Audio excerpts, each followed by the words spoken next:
आज यस सार्धनगरी स्कुलमा क्लास 9 का स्टुडेन्टहरूले 2 दिन 3-4 घण्टाको ट्रेनिङ लिनुभयो र आजको यस प्रेजेन्टेसनबाट हजुरले के सिक्नुभयो? हामीले त्यसबाट हामीले मोबाइलहरू कसरी हराएको बेलामा कसरी पत्ता लगाउन सकिन्छ अनि आफ्नो नयाँ फेसबुक आइडीहरू कसरी बनाउन सकिन्छ अनि फेसबुक आइडीमा जो पाइ त्यसलाई फ्रेन्ड रिक्वेस्ट एक्सेप्ट गर्नु हुँदैन, जो पाइ चिन्ता नभएको मान्छेसँग भिडियो च्याट गर्नु हुन भन्ने सिक्यो। Thank you so much Ranju Subedi म्यामलाई, जसले गर्दा हामीले यस अवसरबाट धेरै कुराहरू सिक्न पायौँ। धन्यवाद।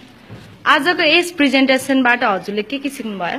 हामीले आज यस प्रेजेन्टेसनबाट युजरहरूबाट कसरी एकाउन्ट खोल्न सकिन्छ, कम्प्युटरको एकाउन्टहरू कहाँसम्म पुग्न सकिन्छ, कम्प्युटर लिङ्क एउटा कम्प्युटरबाट धेरै चलाउन सकिन्छ र फेसबुकको त्यसको एप्लिकेसनहरूको एक्टिभेसन राख्न सिक्यौँ र रिकभरी अप्सन राख्न सिक्नुभयो हैन? Thank you so much Manju सुवेदीलाई धेरै धन्यवाद। यस प्रेजेन्टेसन देखाएर हामीलाई धेरै कुरा सिकाउन सक्नुभएकोमा थ्याङ्क यू सर। आजको यस प्रेजेन्टेसनबाट हजुरले के सिक्नुभयो? मैले यस प्रेजेन्टेसनबाट के अरे सामाजिक सञ्जालको बारेमा बुझेँ, यसले हामीलाई कसरी सहयोग गर्दो रहेछ भन्ने बुझेँ।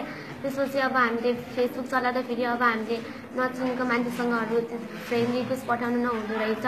आफूले अब चिनेको जानेको मान्छेसँग राम्रोसँग बोल्नु पर्दो रहेछ। अब हामीले आइफोन अथवा स्यामसङ मोबाइल हराएमा हामीले यसलाई कसरी आफूले प्राप्त गर्न सकिनेछ भन्ने बारेमा प्रष्ट रूपमा बुझ्न सक्यौँ।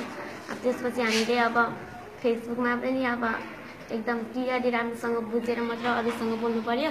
यदि भन्दै म रन्जु सुवेदी म्यामलाई धेरै धन्यवाद गर्न चाहन्छु। Thank you. आजको यस प्रेजेन्टेसनबाट हजुरले के सिक्नुभयो?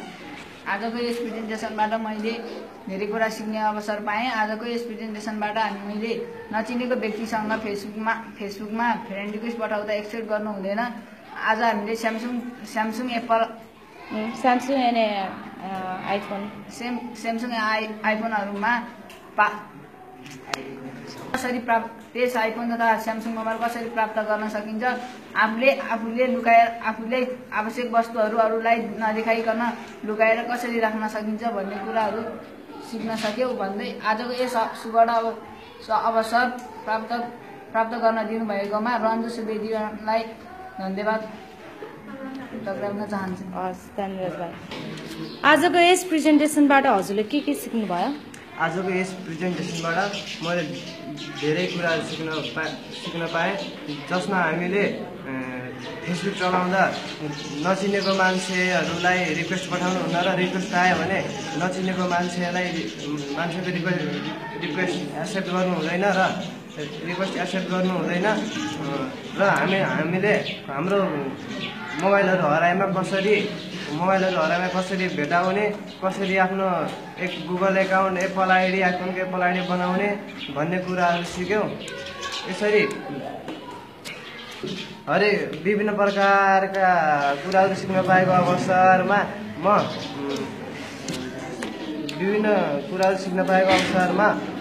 मिस रन्जु सुवेदीलाई धेरै धन्यवाद दिन चाहन्छु। हस्, धन्यवाद।